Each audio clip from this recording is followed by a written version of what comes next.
지난 글에서 인도네시아의 KFX 사업과 관련하여 우리나라 내 협상단이 출장을 간다고 한 바 있다. 결론은 협상이 원활하게 끝나지 않은 모양이다. 본 영상은 유튜브 채널 KRTV 뉴스에서 제작하였으며 도움이 되셨다면 좋아요와 구독하기를 눌러주세요. 감사합니다. 우리 대한민국을 호구로 보는 나라가 하나 더 나타난 셈이다. 그냥 5천억 원을 말로 퉁치자는 이야기인데 그러면 기술 이전을 안 받겠다고 해야 정상인데 오히려 기술은 더 내놓으란다. 이것들이 아주 우릴 호구로 보는 모양이다. 미국 트럼프가 주한 미군 철수 운운하는 등 생쇼를 해가며 주둔비 유지 비용을 올리겠어도 정해놓은 수준에서 뚝심으로 버티는 나라에게 어디서 이런 공갈을 치는지 모르겠다. 정말 국가 간에는 믿을 놈이 없다는 게 정확한 모양이다. EJ 해야하며 저기 저건 우리의 동지다라는 말을 되뇌이며 우리 외교 당국과 군 당국은 인도네시아와는 별로 사이가 좋지 않은 말레이시아와 KFX 사업에 대해 알아보는 제스처를 취해 옴직도 하다. 물론 인도네시아 지분이야 손절 처리해도 큰 상관이 없지만 정서상 받은 것은 돌려주어야 할 것 같아서 그런다. 소위를 사던 라파를 사던 우리와는 크게 관련 두지 말고 우리는 우리의 기준대로 따박따박 전진하면 된다. 이미 시작기 조립에 들어선 이상 여기서부터는 우리나라로서도 돌이킬 수 없는 상황이므로 인도네시아도 우리를 떠보려는 X수작임이 분명하다. 하지만 김현종 청와대 차장의 말처럼 글로벌 호구가 될 확률이 높은 행동은 우리 정부가 하지 않았으면 한다. 오히려 강하게 나가고 애초에 정해진 계약대로 관철시키는 모습을 보여주길 원한다. 계약은 계약 체결 당시 얼마든지 밀고 당기고 할 수 있지만 한번 사인을 하고 난 계약은 철저하게 이행되어야 함이 마땅할 것이다. 한 번의 어설픈 동정심은 국제사회의 모든 일원들에게 대한민국은 호구라는 인식을 심어줄 수 있다. 우리는 원칙을 유지해야 하고 최악의 경우 1조 5천억 원은 국가가 더 부담해서라도 사업만 성공적으로 마무리 지으면 된다. 한 번 만들어내기가 어려워서 그렇지 탑티어급의 전투기도 일단 우리 손으로 만들어낸다면 그 다음부터는 우리 능력으로 얼마든지 업그레이드 할 수 있다. FA50을 보면 된다. 처음에 T50으로 개발할 때 그걸 어디에 써먹으려고 그러나 했지만 단계적 업그레이드를 해가며 이제는 명품 소리를 듣고 있다. 애초에 FA50은 미국의 제약을 받는 부분이 많아서 마음먹은 만큼 개량을 하지 못하는 부분이 있다. 그러므로 더욱더 KFX는 성공해야 한다. 그 성공 시제품 이후 따박따박 블록 3로 업그레이드만 완료하면 F-35 부럽지 않게 된다. 이후엔 엔진을 업그레이드하던 무장체계를 업그레이드하던 충분히 승산이 있다. 대한민국이 만들지 않아 순위에 없는 종목은 있어도 일단 만들기 시작하면 무조건 1, 2등한다. 가라 KFX. 일개 시민으로서 뜬 자가 응원의 한 표 던진다. 본 영상은 유튜브 채널 KRTV 뉴스에서 제작하였으며 도움이 되셨다면 좋아요와 구독하기를 눌러주세요. 감사합니다.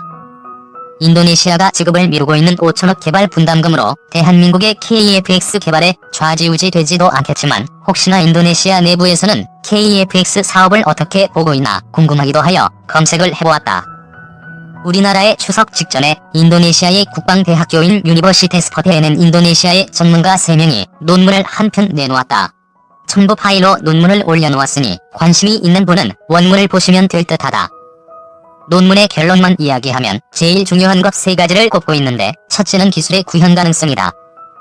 전 세계에서 전투기가 실제 만들어지고 개발되어 온 과정을 보면 그 나라가 가진 국력의 총체라는 생각이 들 정도로 자본과 기술이 쏟아 부어져야만 가능한 것이다.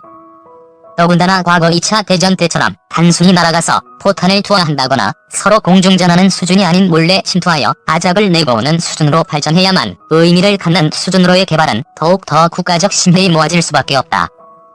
둘째는 이에 소요되는 경비를 든다. 앞서 이야기한 것에 포함되니 넘어가고 마지막으로 위의 두 요소를 적절히 조정하는 권력기관의 분배 능력을 꼽는다.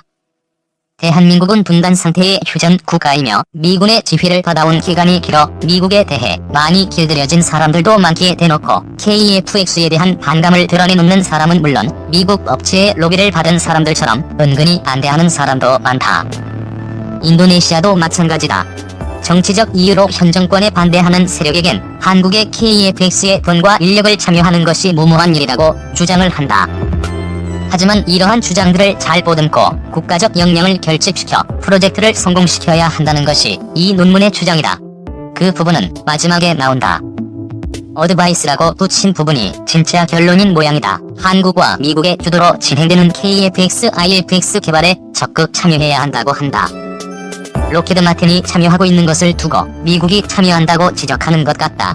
또한 인도네시아는 이 전투기를 자국에서 조립 생산할 것이기에 IFX로 칭한다. 인도네시아의 안보 상황에서 이런 전투기 개발 참여는 국가적으로 큰 기회라는 의미이다. 따라서 현재 인도네시아의 국방장관이 삐딱하게 행동하는 것은 무시해도 좋을 듯하다. 인도네시아 전문 지식인들이 논문에서 언급한 것처럼 인도네시아인의 시각으로 보기에도 대한민국의 KF-X가 희망적인 부분이라 이야기하는 것이다.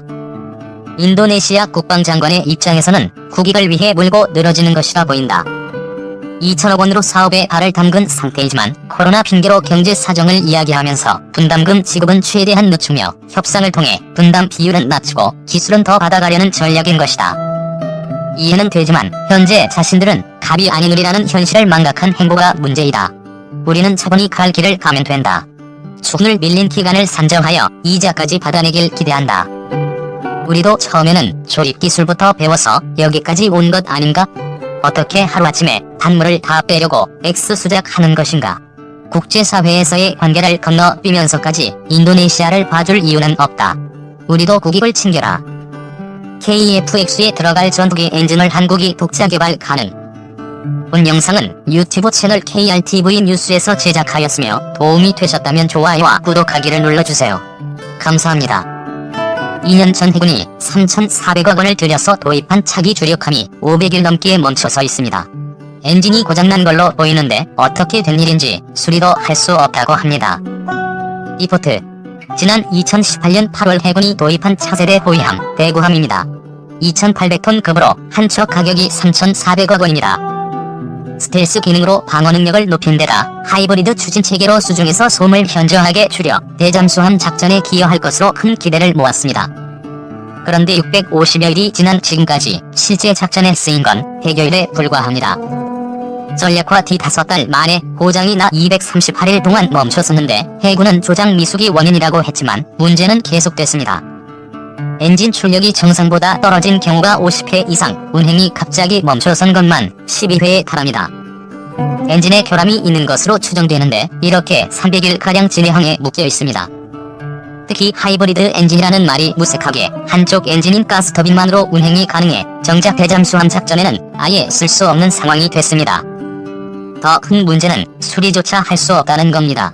부품에 대한 지적재산권이 미국 회사에 있다 보니 뭐가 고장났는지 우리 군은 물론 대구함을 건조한 국내 기업조차 부품을 열어 살펴볼 수 없기 때문입니다. 결국 미국 제작사만 수리가 가능하단 건데 코로나19까지 겹치면서 수리가 언제 될지 알 수 없습니다. 이것이 현실이다. 고장나면 그냥 고쳐이다. 그래서 비싸게 주고 사면서도 슈퍼 을에게 휘둘리는 게 현실이다. 지난 2020년 5월 미국의 지사로부터 F414 쌍발 엔진을 들여와 조립 중이다. 이 역시 어떤 조건을 맺고 수입이 되었는지는 모르지만 뻑하면 안보를 이유로 수출 제한을 하는 미국의 성격상 안심하고 조달을 계속 할 수 있을지 참으로 궁금하다. 일본만 해도 안보를 이유로 우리에게 수출 제한을 하고 있고 최근에도 뒷구멍 공작을 안보라는 구실로 하려 하고 있으니 말이다. AESA 레이더는 어떻게 넘어갔는지 모르지만 아직도 해결해야 하는 장벽들이 수두룩하다. 엔진은 물론이려니와 무장체계에 필수인 각종 미사일, 전자전 능력 향상 등 대한민국으로서는 걸어가보지 않은 길을 수많은 반대 속에서 걸어가야 하는 형국이니 말이다. 참고로 중국의 JE-20은 중국이 자랑하는 현역 스텔스 전투기다. 하지만 이 전투기도 자국 엔진 출력이 성능 미달로 러시아의 엔진을 들여와 사용하는 중이란다. 그런데 중국의 종특상 이미 그전에 J-11을 개발하면서 들어온 러시아 엔진을 무단으로 까보고 열공을 했던 모양이나 아직도 기술을 마스터하진 못한 모양이다. 어려운 애프터버너나 스퍼크루징 같은 용어는 몰라도 된다.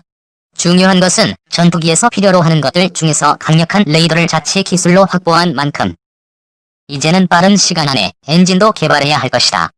결코 쉽지 않을 것이다. 정부에서 직접 예산을 들여 움직여야 할 것이다.